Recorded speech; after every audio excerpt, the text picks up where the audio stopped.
Mike, you can't tell me you don't have a grocery gripe for this week. I actually, I do and I don't. Okay. By the way, my wife and I sat around the dinner table and played our last episode of the three of us. You know, that's what we do is we eat dinner and watch the episodes. Perfect. That's a lie. We listened to it on a road trip. But she had said she likes the segment Grocery Gripes. She says it rolls off the tongue well, and it's pretty fun. Everyone can kind of relate. It makes us more human, you know, and not the massive celebrities that people tend to believe. So I thought we were going to call that segment the broken wheel on the shopping cart. That's a little more wordy. It is wordy. It could be a good tagline. It's like, it's time for Grocery Gripes, a.k.a. the broken wheel on the grocery cart. All right, everybody. Welcome back to another episode of The Fake Philosophers. I'm Mike. I'm Mitch. Sorry, I didn't know we were going with that. And I'm Danny.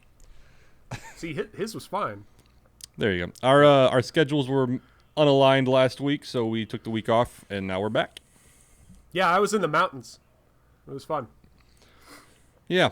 So just jump right into it. This is not a heavy topic, but it made me laugh. A headline of the week, it was actually last week, I just saw it and it caught my eye, was prosecutors want lengthy prison sentence for Shakira.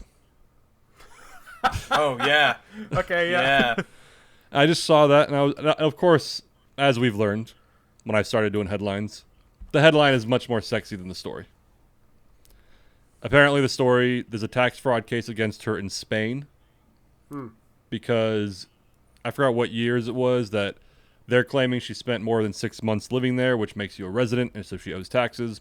She's saying she didn't, and prosecutors want her in prison. So there's your hot news for the week. Dude, I will say, Spain's legal system is fucking nuts, dude. Because a few months ago, and I'll come back to Shakira in a minute, because I have a really good joke.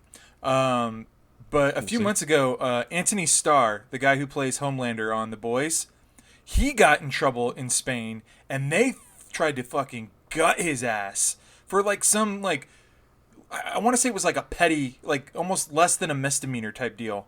Mm-hmm. And it's like it turned into this huge fucking circus. Did they think he was Homelander? I don't think they did. It's like, you guys know TV isn't real, right? All right, no, it's fine. Yeah, I saw the Shakira headline, and at first I was like, oh no, Shakira would do horrible in prison, and then I kind of got aroused by it. Moving on. Yeah. Well, no, hang on. I have a joke, remember? Yeah. Joke, go ahead. I was going to say, when it comes to her testimony, they need to put her hips on the stand, because those hips don't lie. I saw it coming. And it still came. It's funny. Yeah, you know what? Danny, you know what? All right. We'll put in the audience laughter. Yeah, put in a laugh track. It'll be fine. What else happened? We'll fix it in post. Vince Scully died today, or was it yesterday? No, it was this morning, right? It was this morning. It was, yeah. Very sad. It was a petty kind of grievance I had because I was working today and I'm on the road, so I'm wanting to listen to the radio, and everyone's talking about Vince Scully, and I was like, man, it's really sad. After the first hour, I was like, God, okay, now what else is going on in the news? I felt really bad about that, but I had a similar experience when Michael Jackson died. So I was living? I forgot if I was living in Vegas or not, but I was going to Vegas for the weekend, and so I was in Rancho, where we all grew up. And it was 9 or 10 a.m., and the news came in that he had breaking Michael Jackson died. Yeah. And I was like, oh, my God. That's awful. And then a few minutes later, I got on, it's about a 3-hour drive to Vegas. By the end of hour 2, I was fucking over it. Because it was on the radio left and right. Everyone was playing MJ songs. And there was already 1,000 jokes and memes going around. Yeah. And I was just kind of like, all right, that was sad for a good half an hour. It was weird, though, about Vince Scully, though, is because, I get to my first job, and I come back to my truck a couple hours later, turn on the radio, they're still talking about it. My first reaction is like, seriously? I mean, and I felt bad. I'm like, oh, come on. I mean, he was kind of a legend and all this and that. And the more I listened to it, the more they had just more stuff to say about Vince Scully and how awesome he was and all the ways he touched people's lives, not in the same way Michael Jackson touched people, but in a different way. And it was really good. It was really good. It brought me down, but also, it was pretty cool to hear. But yeah, what else happened in the news? It happened last week. I don't think we could have talked about it, but apparently there was the second quarter of the year is over, and some economic experts have noticed that since it is the second quarter in a row with negative gross domestic profit for the country, that it technically, in their eyes, counted as a recession. So it was kind of a topic of the news last week was, are we technically in a recession? Well, due to one assessment, one way to look at it, yeah, that's what's happening. Yeah, what do you guys think? Does it feel like a recession to you guys? You economic experts? So, because I teach economics, I know that, so during a recession, you very rarely have inflation. Mm-hmm. Very rarely. It's only happened once in our history as a country, and that was in the 1970s, during right after the Vietnam War and a lot of government spending due to Johnson's Great Society program. So I'm of the mind that no, we're not in a recession because the inflation is so high that we can't be in a recession. But again, there are those. There is precedent for this, and it has happened before, where inflation's on the rise and we are not putting out as much as we did prior. So they call it stagflation. The economy stagnates and prices rise. Okay, interesting. I will be completely honest. I did not know Danny knew that much about economics. I didn't know Danny. Danny actually knows what he's talking about. I've been looking at the economy since January, going, fuck. I didn't know Danny was a teacher. In fact, I didn't know Danny read at all. This is interesting to me. But he uses I his got glasses a for good something. brain. I'm joking. I don't know if I have an informed opinion. I listen to people talk, and I've heard a lot of different takes, but I just don't feel like I have a qualified opinion. It'll be one of those things that we'll hear a lot more about it in the coming months as we get to the midterms, in September, November time. It'll be both sides will use it. I mean, well, no, one side will use it. The Republicans will claim that it's a recession, and Democrats will claim it's not, and yeah, so that'll be fun. I was actually talking with a guy. I was talking with a guy today, and he tends to lean more Republican, like myself. He tends to be a lot more of what's his name? Not Sean Hannity, but Glenn Beck. You guys ever listen to Glenn Beck? No. Yeah, unfortunately. Yeah. Okay, well, he comes off as a guy who listens to a lot of Glenn Beck, because Glenn Beck is a real doom and gloomer kind of politician. Just everything is terrible. The first week Obama was in office, it was pretty much the end of the world for Glenn Beck. But anyway, so I'm talking with this guy, and he's like, oh man, the House just passed this assault weapons ban today, which they did. It's gonna die in the Senate, but still. And he's like, they're gonna come after our guns. It's just the end of the country and this and that. And I'm like, end of the country for what? First of all, for the way it was 10 years ago, shocker. Second of all, we're getting close to a midterm. Every news outlet from both sides is trying to hype up as terrible as they possibly can to get people freaked out and make them believe that this is the most important election of their lives. Turns out we've had like 8 of those in a row. It's been pretty crazy. But yeah, I don't know. Yeah. What I, and you kind of hit on something there with the two different sides making arguments, and I was talking to somebody about this the other day. It was not a constructive conversation, as they rarely are, but I just I think, Mitch, we actually talked about this in the conception of this podcast, like a couple years back, of just dishonest or bad faith arguments. And I'm just kind of tired of those. Like what? Give me an example of one. Okay, so we actually talked about this, and this is not me taking a stance. It's just an example. When people would debate mask usage, a lot of these arguments would be masks don't work. They don't prevent you from getting sick. And so people would make that argument. But that argument sort of a, I am blanking on the term. Yeah. Non sequitur? Not non sequitur. Fuck me. Not a red herring. It's a the straw man. Straw man. It's kind of a straw man because you're misrepresenting the argument. Because that is a correct assertion that masks don't prevent you from getting sick.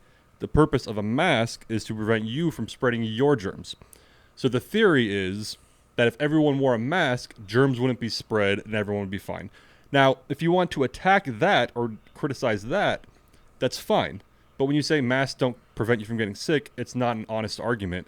It's a bad faith argument because you're not actually criticizing the thing. For instance, off topic, Trump, as much as I don't like Trump, there were times during his presidency where people were just kind of making up shit or exaggerating shit. And in my head, I was like, there is legitimate criticizing to be done for him. Like, there's legit things to laugh at, legit things to make fun of him about. So why make up things? It was like the birther nonsense with President Obama and them trying to get the birth certificates. That same kind of thing. Like, really? It's just nonsense. And even like with Biden, who I think Biden has been an uninspiring president, to say it politely. There's certain things. Is perfect. There's certain things where people will attack him, and I'm like, bruh, there are legitimate things to criticize him about. Why are we making shit up? Yeah. And with the economy, and I'm not saying that he's been doing a great job, but like, there's a lot of things about the economy that you can criticize him about, and things that is not his responsibility or not his fault. So criticize him about the real shit. Yeah. Same with the Democrats. Like, it's all around the table, but that's where just going. I'm watching like different people talk and going towards the midterms. I'm just like, I wish someone could just make a fucking legitimate argument, whichever side, and just make it make sense. No hyperbole, no fear mongering, none of that shit, and just make a decent argument, a good faith argument. Yeah, that doesn't sell, Mike. I'm sorry to it doesn't, put it and out to you, but that's the problem. That doesn't sell ad space. Exactly. And it doesn't garner viewership. It was one of those things that today I just kind of realized. I'm like, I wonder why every 2 years I kind of take a giant step back from social media or just media in general. I was like, why is it it's almost on the nose every 2 years? I start getting like just tired of it and take a step back. And I'm like, sure. Elections. Okay, that makes sense. That's why I think I told you, even on Facebook, like I'll still post like funny shit. But like I as we know, I like having good discussion, good faith discussion. And so there was a time I told the story on a previous episode a while back where I was like, I'm tired of trying to talk politics with people online because I really do want to have good faith conversations, and unfortunately, it's very rare. Yeah. And to a point to where Mitch, I think it was just me and you talking, where a guy I know messaged me saying, "Hey, where are you?" And I was like, "What are you talking about?" Because I would engage with him on his page, and I just stopped. Oh, wow. And he's like, but he said, "You haven't been you haven't been arguing with my friends. You haven't been debating people. What the fuck?" And I was like, "No, I just why?" Like this particular guy is very much a Trumper, and so I would go on there trying to have good faith conversations, and it would just evolve into madness. And that's what I told him. I was like, the conversations on your page are not productive, so I stopped having them. And he's like, "Oh, okay, I respect that, blah, blah, blah. I thought like you deleted your Facebook or something." And I was like, "No." Have you guys? Anyway. Do you guys? I know I might have asked this before, but do you guys ever find yourself playing devil's advocate, like talking with people, like-minded people, but deciding to argue against them just because to kind of, my stance was always, I like playing devil's advocate to sharpen the arguments, so that if we both agree, I'm going to play the opposite side to see how the arguments stand up against each other and kind of sharpen them. Do you guys ever do that? Very, very rarely. I don't like doing it. One, just based on what we call it. Like, the devil doesn't need an advocate. We all know the devil. We all know what he's done. But I mean, it's. I don't like doing it because I just give them the information and I let usually people or my students make their own assumptions about it. And if it's something they want to pursue, I let them pursue it, and then they can bring it back to me, and then I will educate them on what they have right, what they have wrong, that kind of stuff. I could see in like in educator's position, or even a monitor, anyway, moderator, saying, okay, that's a good argument. The other side might say this, that kind of thing. And so not necessarily devil's advocate, but kind of like, fostering conversation. Yes. But, yeah. Okay. Yeah, I won't defend something that I feel is indefensible. Okay. I won't even try to, because then it's like the other person looking at you is like, why the fuck are you putting up such a fight for this? Even if it is just like an exercise. Yeah. I think No, go ahead. Okay. I went up to a girlfriend's relatives. I won't say which one. Because you've had a lot. Because I've had a lot. I pull bitches. Fired. What's up? God damn. There goes our lady audience. Yeah, that's all right. But I went up to her relatives, and they live up in Fresno. Fresno, if you don't know, is historically very conservative. And we're staying at her uncle's house. And she warned me. She prefaced me. She said, "Hey, he's gonna try to get a rise out of you, because he knows you're dating me. He knows you're liberal." And I was like, "Okay." And so we start having like a discussion, and he immediately just starts like defending Hitler. Oh dear. And I was like, well, that was out of nowhere, and that happened way too fast. So I'm going to disengage. I'm going to go make myself a drink. Yeah. And I'll come back to this conversation. I never came back to that conversation. But my girlfriend's sister, she kind of filled in for me, and it got heated. So I came back to get a refill, and I'm hearing this go off. And he says something about, like, white culture. And I'm just like, there's no such thing, dude. Like, white culture doesn't exist. There's no white culture. There's Irish culture. There's German culture. There's English culture. But there is no white culture. And you can't, like, he was talking about, like, how, like, Mexicans were appropriating white culture by wearing hats and driving trucks. Oh, dear. And I was just like, that, actually. I'm not saying I agree with it, but I love it. What? Yeah. I mean, we could all trade stories about this one time I was arguing with this one moron. But yeah. No, it was actually Mike's point that he made years ago. I remember before podcast even he had made this point. He had said I actually tend to lean more right sometimes, but I post a lot of left-leaning shit just to get a rise out of people. So I don't know if what I'm asking is the same kind of thing as playing devil's advocate versus just getting a rise out of those who will get a rise from. So, yeah, so I'll talk to that point. I do post shit, not as much anymore, but I would post a lot of shit just because a lot of if I posted something that was more right-wing conservative, more of my liberal friends are like, "Ha, Mike's being a dick." Where the conservatives were getting more mad when I posted left-leaning shit. So you just said it like, yeah, I'm getting a rise out of these people. That's what I'm going to post. But as far as playing devil's advocate, I'm okay with it if, almost like I was talking about before, it's in good faith and it's productive. If someone feels the need, I'm going to play devil's advocate. What if Hitler, what if he was actually good and this and that? And there's actually philosophical questions about Hitler that are interesting and productive. For instance, and this is actually this isn't even playing devil's advocate. This is a hypothetical.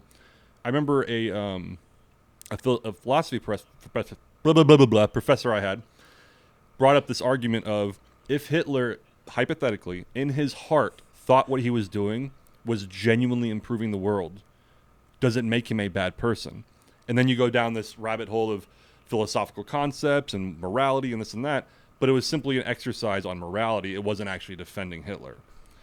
Kind of the same argument about Thanos in the Avengers movies. But so I think playing devil's advocate is good if it's productive. But if you're playing devil's advocate just to get a rise out of someone, or if you're defending something that's just disgusting, that's when it's like, okay, now you're just being a prick. That's my stance. I agree. I find myself lately mostly with family and some friends who are also pretty staunch Republicans, and they'll start making the I guess I find it because I get irritated by those kind of arguments that we were talking about, and this what kind of brought on this idea, when they get hung up on the I'll say I have this relative who she's so staunchly believing that voter fraud was so present that the election was essentially stolen. Maybe not on a presidential level, but definitely on the state level. She believes just so wholeheartedly, and it's something that and I get irritated by this argument because it's one, mostly conspiracy because there's not really facts that back it up. We have articles about hearsay stories and anecdotes, but there's no real evidence. So I'm not saying that it's not true. I'm saying it's wasted energy to argue it. There's time better spent on other things rather than that was just the first example I had. Another like classic one is they're going to kick down the doors and take away our assault rifles.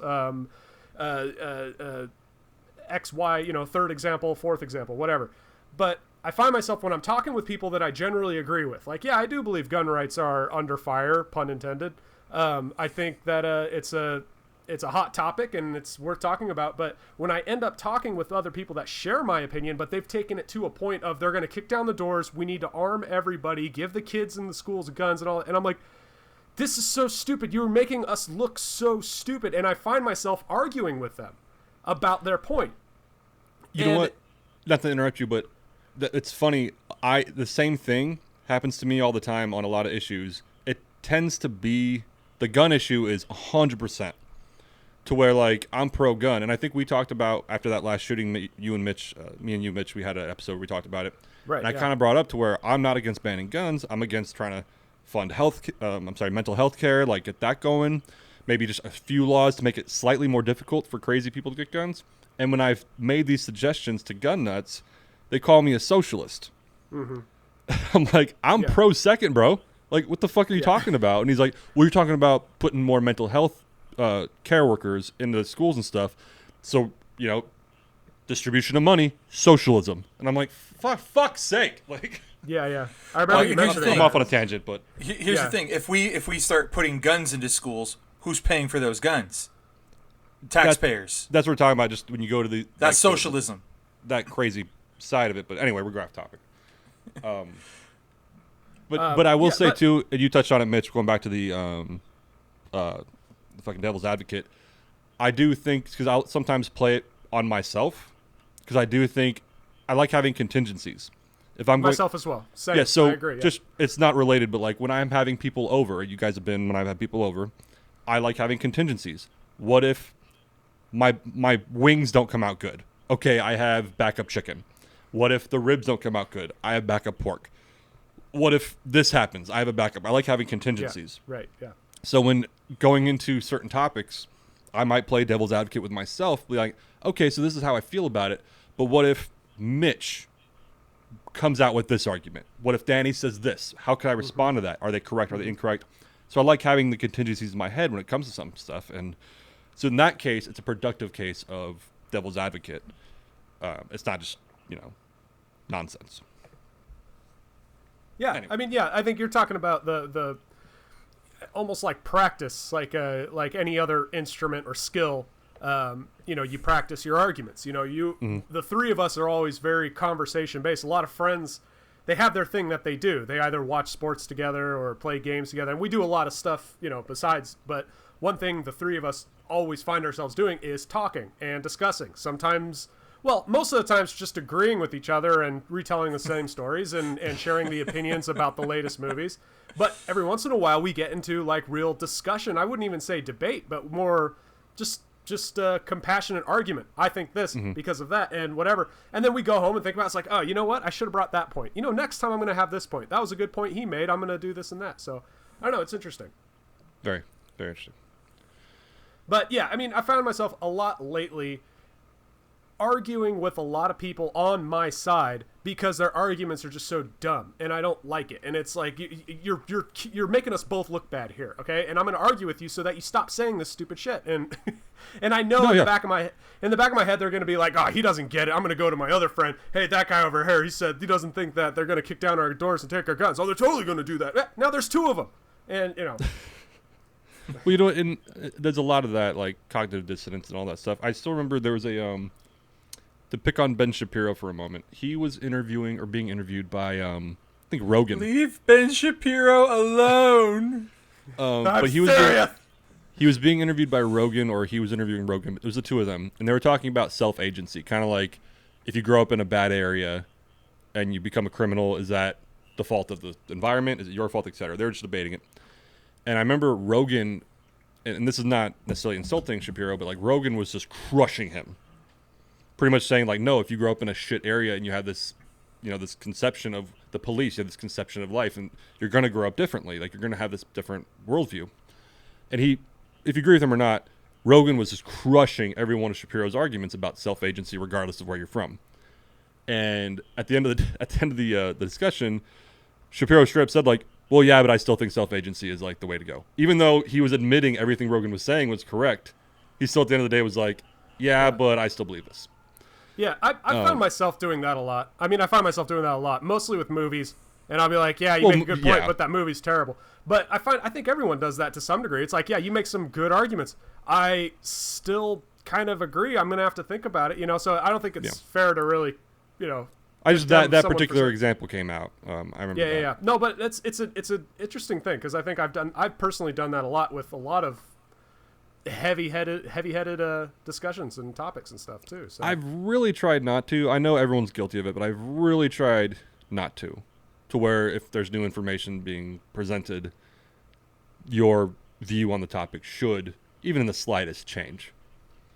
If it's that you believe your argument now or your belief is stronger or weaker, whatever it is. So, speaking of which, oh, sorry, go ahead. At this point, is it like just willful ignorance, cognitive dissonance?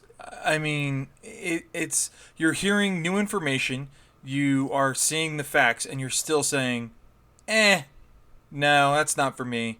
But it's like, these are the facts. This is what is truth.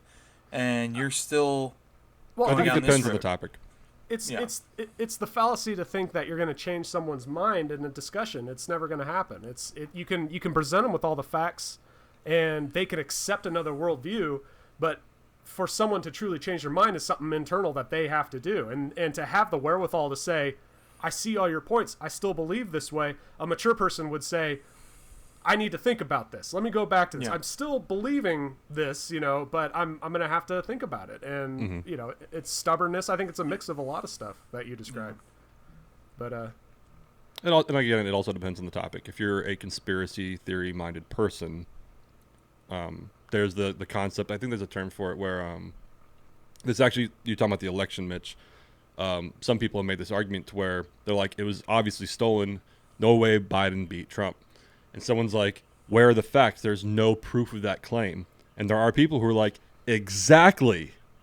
That's how good they are at this, is that there's no evidence. That's exactly why there's no evidence. And it's like, bro. But some people are just, I think more conspiracy-minded people, when presented with facts, they just ignore it. To go back, because we kind of touched on that episode of where we discussed gun rights. It was right after the Uvalde shootings. Mike asked a really interesting question that is a hypothetical that he poses to people, is that if you had this magic button that if you pressed it would eliminate every gun in the world. Every gun, every missile, any kind of gunpowder based ballistic weapon. If you press this button and it would make every gun in the world disappear, would you press that button? And if you remember initially, I said, absolutely yes, I would do that. And then I thought about it. I was like, you know what? No, I don't know if I actually will, because Samuel Colt said that the gun is the equalizer. And if a 10-year-old girl is out for a walk and a 200-pound, attacker is going after her, predator, if she were armed, that would be that great equalizer. The physical, difference is suddenly gone. And that's kind of like where I landed on the end of that episode. Actually went home and talked to my mom about it, and we're like, I don't know. I think the more I thought about it, the point ultimately is preservation of life. If we press that button and it eliminated every gun in the world, the amount of lives saved versus the amount of lives lost in those self-defense scenarios, I think would still outweigh the self-defense, scenario. So I think I would still push that button. I'm changing my mind back again. I think I would definitely push that button. Another thing is if you eliminate guns, are human beings still at the top of the food chain? Oh yeah, we still got bows and arrows and smart ass brains and shit too. But, yeah. Well, and but, I will admit that it's kind of that question's kind of a loaded question. The purpose of it, at least that way it was presented to me, was more so a criticism of people who are just attached to their guns religiously. Because I think in that episode we talked about it, that the point being, if all guns are eliminated at this button, no more school shootings, no more mass shootings. And there were men who were like, I don't give a fuck, I want my guns. right. And but you're kind of, as you do, dive into it and really get into the details of it. Yeah. But the simple part of the question was just to point out how some dudes are just weird about their guns. I'll just say it. They're just weird about it. Yeah, but I mean, we didn't need to discuss it more. I was just saying, I thought about it, by the way. You know, not that I think about you guys much at all, but... And that's a good thing. Whether we agree or not, you took information, you dissected it, you analyzed it, and you changed your mind twice. Twice, yeah. That's what I do. All right. Lighter topic. Yay! Rape. Pro or con? Pro or con? Pro or con's the rape. Oh, man. No, so we've to our 7 dedicated viewers, they know I have issues with the grocery store. Grocery gripes with Mike. Another grocery gripes. This one was actually a positive one. That's why when you asked me before, I was like, yes and no. It made me laugh, and I respected the fuck out of this person. So I've said in the past, if you're in line checking out and you forgot something, etiquette is you check out, you take your shit to the car, you come back in, and you get the final item. This guy, I think he was 2 people ahead of me because I didn't hear the conversation. They started checking his shit, and this dude bolts out of the aisle, like out of the checkout stand. And I was like, what the fuck? And I started getting mad, like, this motherfucker just left his shit getting checked in. Like, what the like this motherfucker. Does he not listen to us? We literally talked about this last week. We've laid this out. No, he's not listening. And so he had a lot of shit in his cart. And so from what I heard the people talking after he left, pretty much it took him maybe 30 seconds to run to wherever he was going. I didn't see what he grabbed. He came back, and he got back in time before they were done checking out his shit. Mm. And so after he had left, the cashier was kind of giggling and talking to another cashier. I guess the guy was like, oh, shit, as soon as they started checking his stuff. And he looked at his items, and he's like, I can make it. I guess he said that out loud. I can make it. And so he bolted, got the shit, and made it back. Like, he was running. This was not a quick walk. He was running. He made it back before they were done scanning everything. And he was like, cool. And so once I heard like the whole thing, I was like, that's pretty rad. Pretty rad. He kind of broke the etiquette, but he made it work. I gave him a passing grade. No one was inconvenienced. No F plus. No, I fail him. I fail him for this one because his intent and the fact he pulled it off might have been fine. I'm thinking about the 20 other morons that are watching him thinking, I'm going to do that next time. I could do that. So, no, he's probably made the world a worse place. I'm glad he made it. That might be true. That might be true, but he did not inconvenience anyone. I give him the credit. If somebody else is inspired by him and fucks up, fuck them. Yeah, okay. But he was good. Yeah. All right. Yeah, I've done That's that. all I have. Like, I've done that not when I was actually been checking out, but one time, my shit was on the conveyor belt, and I was like next, runner up, and I was like, milk, and I think I might have even said like, gonna grab something real quick, I'll be right back, and then boom, boom, and then made it, but then felt like an asshole afterwards. Like, what if I didn't make it? Well, I think as long as you did. Catchphrase, please. Can you What? just be Milk? like milk, And then run. milk, and then run? We've all been there. Come on. I lied. I do have a negative one too. I just remembered. Yes. Cool. All right. This one actually, it didn't inconvenience me. It worked out in my favor, but I was still very fucking irritated. So this was at State. So sometimes at the bar, we have our ice machine's solid, but if it's just a really busy day or if we need backup, we actually have an extra freezer now just to store ice, right? So a lot of times I'll go to Stater Brothers because they have like the bigger bags of ice just to get a bunch of ice. And so I had like 12 bags of ice in my cart. That was it. And I'm walking towards the express lane, as I do, 15 and below. And this guy starting to pack his stuff up, clearly did not have only 15. I was just counting his cart, and I got to like 25, and he had like the conveyor belt almost full. And I was like, what? Like, it wasn't even close. Can I ask a question, Mike? Yeah. Was it like 25 of the same item? Or was There it were all some completely different items? There were some repeats, but ultimately it was way over. Okay. There were 'Cause, some if you repeats, have, but if you have the same item, that still counts as one item. No, Is that a no, rule? it doesn't. No, it doesn't. No, it doesn't. It does. No, it doesn't. Does. It No. does. Because it's 15 different items. but it's still 15 items. So you're telling Yeah. me if I have 40 tall cans, I can get in the express lane? If they're all the same kind of tall can, yes. Like the same. If they're all like 40s of OE, then yes. Where did you get this information? Okay. I guess if you were to bring up one item and the clerk can ring it up and do the like times 40 or whatever. Yes. Boom. That's done. why. Because Never that's take it all they out have of the to do. cart. Yeah. But never take it out of the cart, maybe. But if you're loading it onto the conveyor belt, then that breaks the rule. If you can keep it in your cart and give one, then that's fine. I'll let that go. I'll agree with that. Sure. Mitch brings a point. I'll concede that if it's like, if this person that I'm talking about had like 10, 12 packs of Pepsi, 30 packs of whatever, and he put one of each on the conveyor belt and said, I have 3 of these, 4 of these, whatever, I would concede yes. But this fool was putting everything on the conveyor belt. Okay. So, no. Okay. Yeah, my dad's done that. Like, he'll go in at whatever the deal is, and he'll buy like 47 12 packs of Coke. He's like, I'm saving money, and then but he will never take it out of the cart. You just bring up the one, and then boom. I would concede to that, but so this guy wasn't doing that. But so he saw me, just with my cart of ice, and he's like, "Hey, go ahead, man. I'm gonna be kind of long," and I was like, "All right, cool." And I just pushed ahead, and I saw. We kind of touched on this on another episode. We touched on this. He had put dividers down between his items. I hate that. Hate that. And so Hate it. I heard him kind of looks like I was just like 12 bags of ice. I didn't take it out of the cart or anything. They rang me up, and I heard him. The woman kind of looked at him like, "What were you saying?" Like they had a conversation. He's like, "Yeah, so pretty much, I'm gonna do separate transactions for blah blah blah." And then I kind of phased out because I was just like this. Like I said, it worked out for me. I got ahead of him. But I was in my head. I was like, "This motherfucker has like, not exaggerating, like 40 to 50 items, and he's splitting them up into 15 item increments."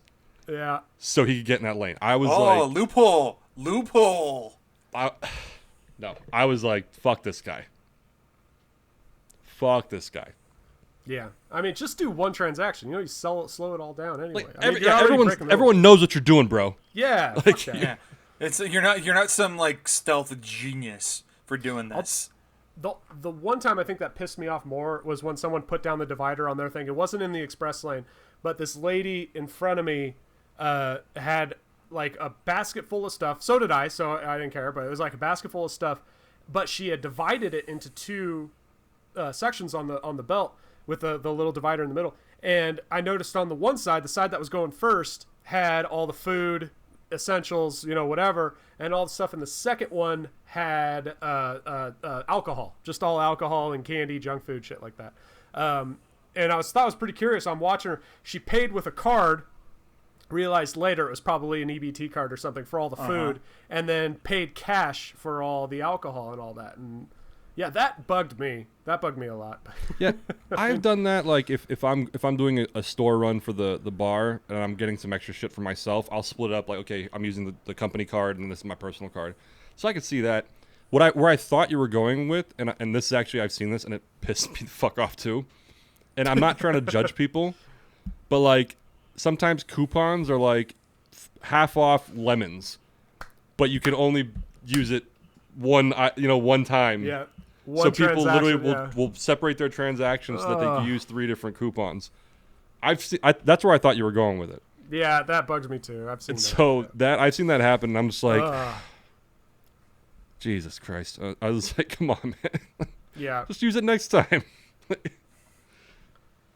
Anyway. This has been Grocery Gripes with Mike. Bling.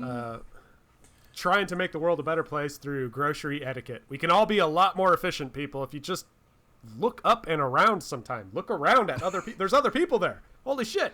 I was talking to somebody at the bar about the grocery gripe shit, and I made a joke. I was like, I'm going to write the book of grocery store etiquette. And he was like, that might actually sell. That'd be a good one. I think I might idea. have one. I might have a gripe. Oh, shit. So there's a checkout person at my local Staters who I cannot stand. Because every time I go to check out, usually this is gonna out me, but I usually have some kind of alcohol when I check out. Same. Oh, yeah. Beer, Yeah, wine, same, yeah. whiskey, bourbon, whatever. And every single fucking time, without fail, he's like, "Hey, have one for me, huh?" And I'm just like, I didn't have one for you last time. I'm not gonna have one for you this time. Stop fucking asking. These are mine. No. You know what, It's like you sound petty as fuck right now. I know, And I know. And I'm for it. No, I'm for it. Yeah. Because, like, we've talked about it before, like, it's the transact. Just ring my shit up and let me Just go. ring my shit up. There's no need to have a dialogue here. Yeah. There's literally no need. I understand that you have to be nice because you're in customer service, but if I'm not engaging, there's no reason for you to either. And that's coming from somebody who worked in customer service. Same. All right? I think that's what makes you biased. Is like, look, I've done your job. Seriously, fuck off. Fuck off. Yeah. To quote Get Billy a Connolly, new set. to quote Billy Professionally, Connolly, fuck off doesn't mean go away. It means fuck off.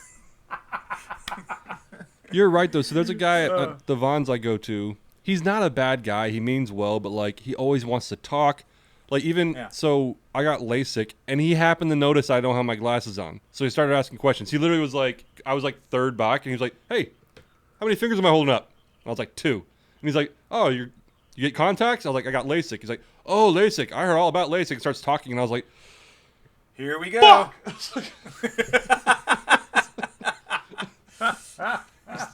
Travis, Fuck. I think that's one thing Mike and I like, because I'll go out of my way to engage the cashiers. I love that shit, and I think that's one way we disagree is that like I'm here to do a thing, leave me alone. I'm like, fuck it, yeah, this whiskey's pretty good, yeah. well, no, if the conversation is natural, I'm cool with it. Because Yeah. even that guy I've had conversations with that are just natural. Like he'll see a beer in my cart and be like, "Oh, is this beer good?" Yes. I've worn my bar's hat before. And he's like, "Oh, where's that? Is that where you work?" Yes.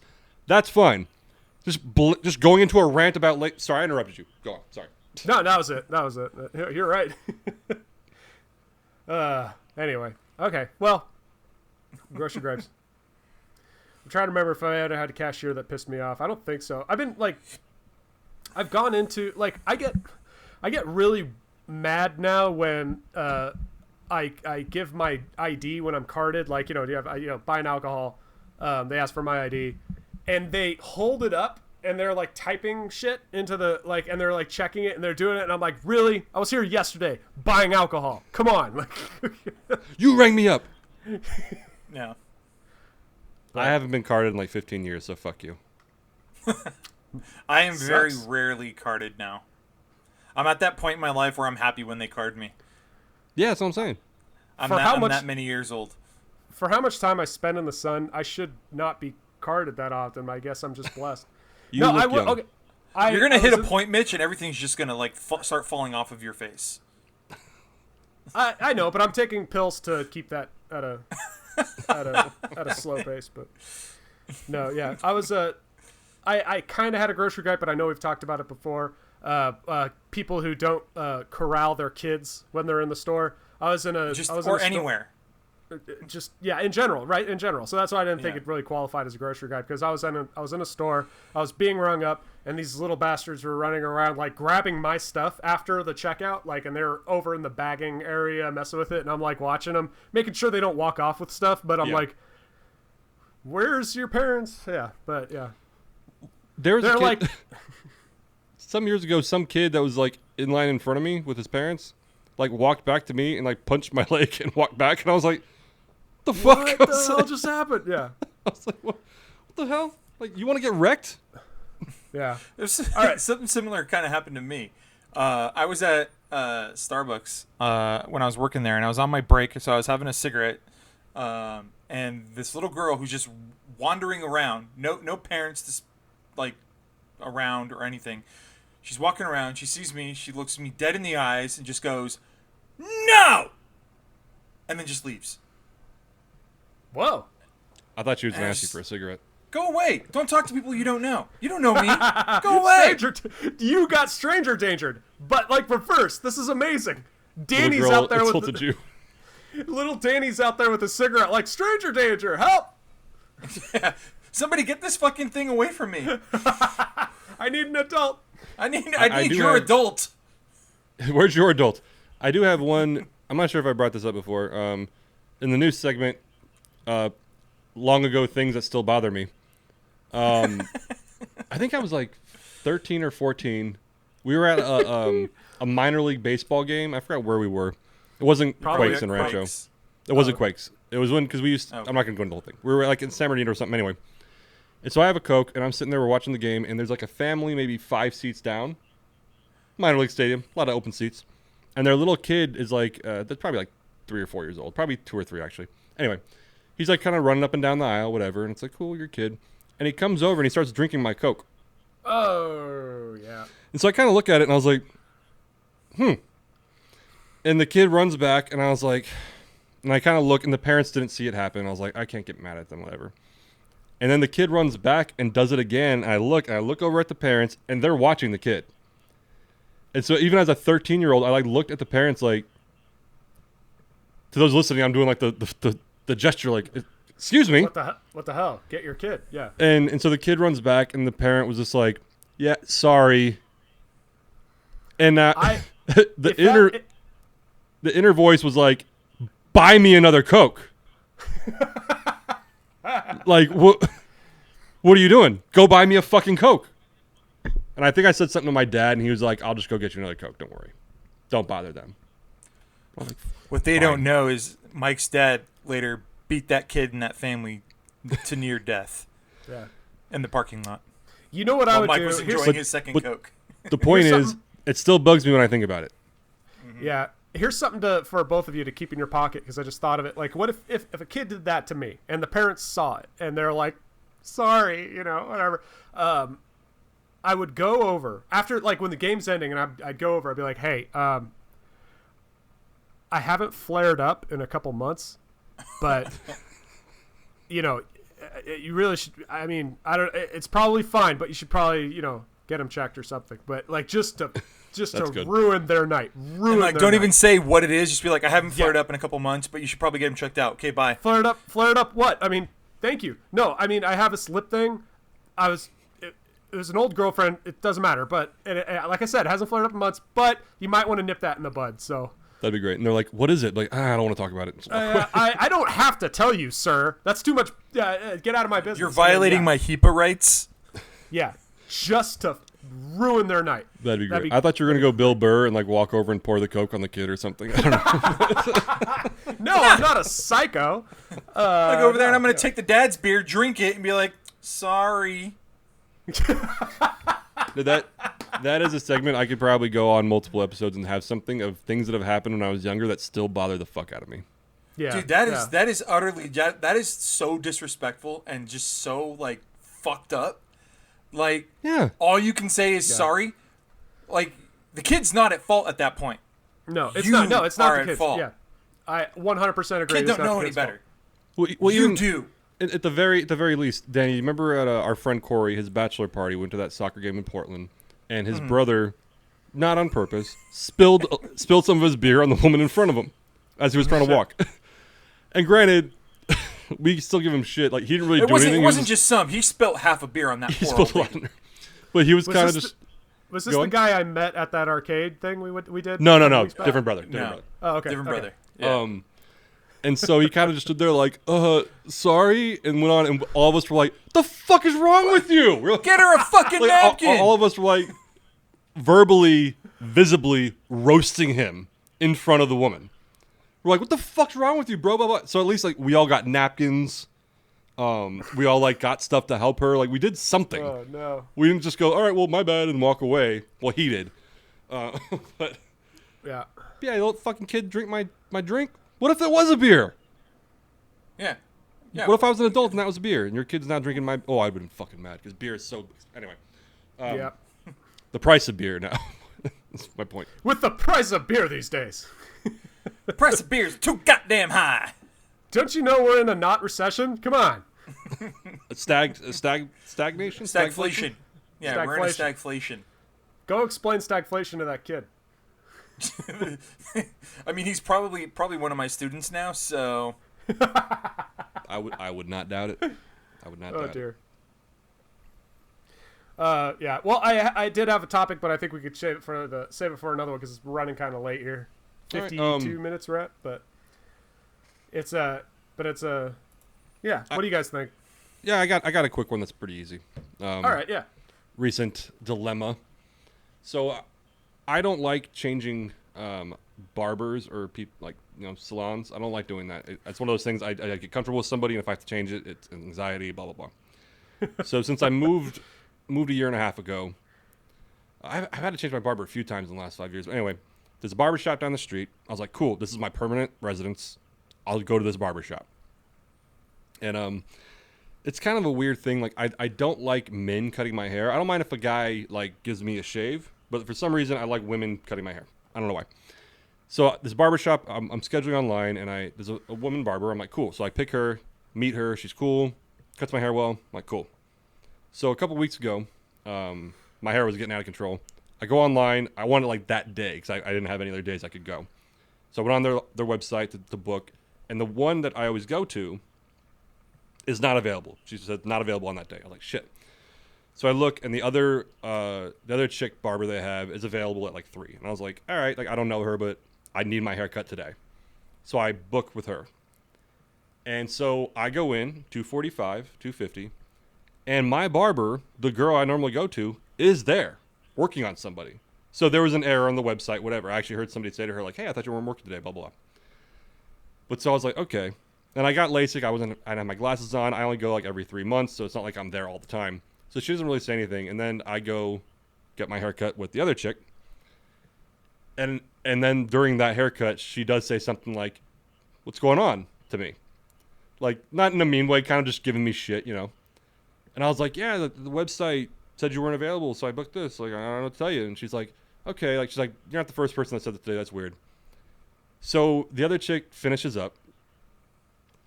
Much better. Oh, no. Like, a lot better. She didn't force conversation like some barbers do. Oh, no. Had a great touch. Like, and dare I say, physically more attractive. Oh, horrible. You know what? I immediately like lost your support. Yeah. No, but mainly, to be honest, like, she wasn't one of those barbers who forced conversations. She was quick. She was efficient. She got to it. And it was a really good cut. And so my dilemma is, what's the politics about this? Like, if I continue going back there, but I go to the other chick, is that not okay? Let me ask you this: you went to get a service. Was that service better than the previous service? Danny, you're ignoring barbershop politics. No. There are no politics. This is a consumer-based economy. No, but it's a person on person. It's a service. It's not. You it's can't not approach just a it like that. product. This is somebody providing a service. Where do you go to get your haircut? Frankie does my haircuts. Okay, then you don't have a fucking. But I'm not in that boat. You're out of your element, Donnie. Available. I don't. Before Frankie started cutting my hair, because I honestly keep it simple. Yeah. High and tight. Before that, I would just go to anybody. Usually, I would go to Sport Clips, but if nobody was available or the wait was too long at Sport Clips, I would go to like a Cost Cutters or Fantastic Sam's. I was gonna say you're a Fantastic Sam's kind of guy. How dare you? Supercuts. No, I was actually a Sports Clip guy because I love how they put you in that massage chair and then give you the warm towel on your face. They take care of you at Sports Clips. It's a barbershop thing, yeah. Yeah. And usually it's very attractive women cutting your hair. I've never seen a dude at Sports Clips. Never. I've never been to Sports Clips. It's actually very nice. I recommend it.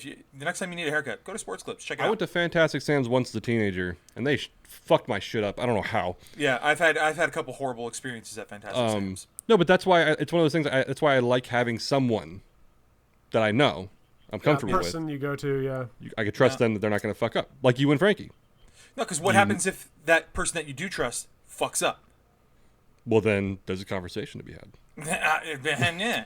No, here's the thing though. You're having that conversation right now. I mean, the better service provided. So what do? Do you go with the better haircut? You go with the better haircut. Do you go to customer loyalty or something? But it's more so. I've mentioned this. I don't like being uncomfortable. So she at first I was like, maybe she doesn't recognize me. I don't come in enough. But like, she recognized me. And so now she sees me going to someone else in the same barbershop. It's uncomfortable. So answer me honestly. Did it cross your mind to just find a different barbershop? Yes. 100%. That would have been my first reaction. Like, well, can't come back here. Fuck. Yeah, 100%. The previous barber I had was in when I lived in Monrovia, because there was a guy down the street. I just didn't, it's kind of a farther drive. He was great. And so I was like, can I make the drive back there? The shop I go to is near my parents' place, which is near where I work, and so I just go when convenient. No appointment. It's a walk-in only, cash only kind of place, and it's super cheap. And I can give a shit about how my hair looks. So I'm like, hey, make it look neat. Here's your money. Let me get out of here. For a while, I was going to a guy. Like like when I would go, he'd be there. I'd wait for him. Other chairs would open up. Now I'm waiting for this guy. The worst would be I'd go in. He has like 3 or 4 people waiting, or another time I'd go in. He's not working today, so another. So it's kind of whatever. And it outweighed the customer loyalty kind of thing, and it just made it more uncomfortable. So eventually I just got to the point where one day I walk in, he doesn't work there anymore. I'm like, thank God. All right, who's open first? And so from now, for the past 2 years, I'd go in, sit down, wait for an open chair, and whoever that happened to be, they get, that's that. So yeah, that's smart. It's taken a lot of stress off my life. I mean, I've done the thing where I would wait for a specific stylist or barber, and usually only because like they'll hook it up. Like, hey, a $20 haircut. All right, cool, awesome, thank you. This place I go to, there's something like they're half. I don't want to say half, but they're really like a lot cheaper than all the local spots, and because they're just a hole in the wall shop and sure. Yeah. So what? It's just like when you do that, when you have that kind of loyalty, you're actually just like cutting yourself off from like getting it done in a timely manner, because now you're forced to wait, or you're forced to schedule it on a certain day where maybe you can't do it that day. So I just go in, whoever's available, just buzz that's probably me the smart way. The solution I came up with in my head was, so the first girl did give me a shave a few times. And I've had better shaves, but she's not bad. So what I was thinking was I would schedule one more time with the other chick on a day, hopefully, that, like on the scheduler, that she's not available. I could try to like get there if she's not there. That's going to be your life now, is when you schedule, you're going to make sure that other lady's not there. Oh, 100%. That's so rad. I just don't like being uncomfortable. Oh my God. But I'll see the new chick, the other chick, if she can, I'll make an appointment for a shave. And I'll see how she does. And if the shave is better, just hands down, you got to make the decision. Would you tell her, or would you just not ever bring it No, up? I would ignore the fuck out of her. Are you kidding me? Okay. Yeah. So that's like, do you get a straight razor shave? Yeah. So okay, that's 2 things. Like, so I've never had somebody else shave me, and I've never had a straight razor shave either. I've had a straight razor shave once, and I hated it. I was like, you ever watch Parks and Recreation? There was an episode where they took one of the characters, Ben, to get a relaxing spa day, and they were giving him acupuncture therapy or whatever, and he was staying there, like he was laying there shaking, trembling out of fear because he hated it so much and he didn't understand how it was relaxing. That was me at getting this straight shave. It was horrifying. Were you just like Sweeney Todding it in your head the whole time? Yes, the whole time. And I'm like, okay, I trust this guy. I don't trust that there might not be an earthquake right now. You know, I don't trust outside circumstances. That is too close. I do not like this. So yeah, I couldn't do it. I only have gotten shaves like that if it's like for an occasion. Like if I had somewhere to be later that day or the next day to where I wanted to really look slick. My second thing to say, Mitch, with respect, why did you need a fucking straight razor shave? Funny. He's funny. Why do you need a haircut, you bald bitch? But I'm not bald. I'm thinning. then you don't need a haircut. Nature's doing it for you. I know. No, the remaining hairs get long. They need cutting. I went in to get a haircut, and they offered shaves as well. And this guy, like, my parents knew him through our church or something. It was like, you know, that's how they did it. And they offered the shaves. And I had stubble, you ass. So I had something. And he's like, would you like a shave? I'm like, never had a shave. And he's like, okay, yeah. Whack! Out with his big-ass fucking knife that he called a razor. Cut off the three hairs and done. Yeah, well, yeah. Maybe that's why I hated it. Because I'm like, I know this isn't... I know it's not doing anything. This is just a waste of time. Like when the kid does it with like a butter knife. Yeah. You guys are funny fucks. Oh god.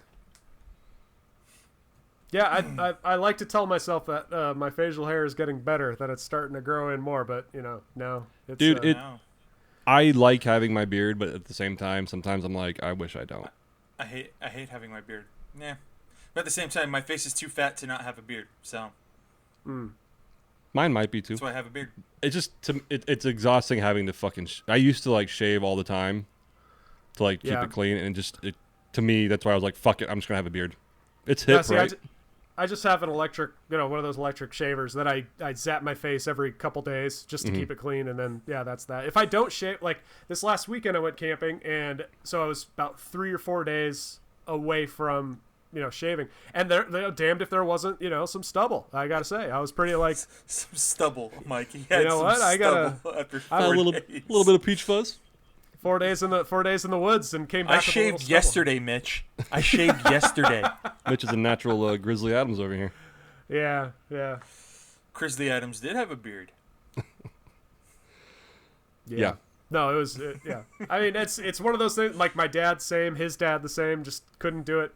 But you know, I'm not mad at it. You know, there's occasionally I'll be like, you know, I wish I could grow facial hair like intentionally. But then most days I'm like, no, I'm glad I don't have to shave. This is pretty sweet. I forgot who it was. I actually had a conversation with someone who doesn't, like, their facial hair doesn't grow very well. And, like, it was actually got really philosophical. Because it was kind of like I said, like, sometimes it's a burden having a beard. Because my hair does grow really fast on my face, unfortunately. Up top, not so much anymore. But my face, definitely. And he said, he's like, well, which would you prefer? Having the choice to have a beard by either shaving it or not shaving it, or just not being able to grow a beard, so that you don't have a choice, you just don't have a beard.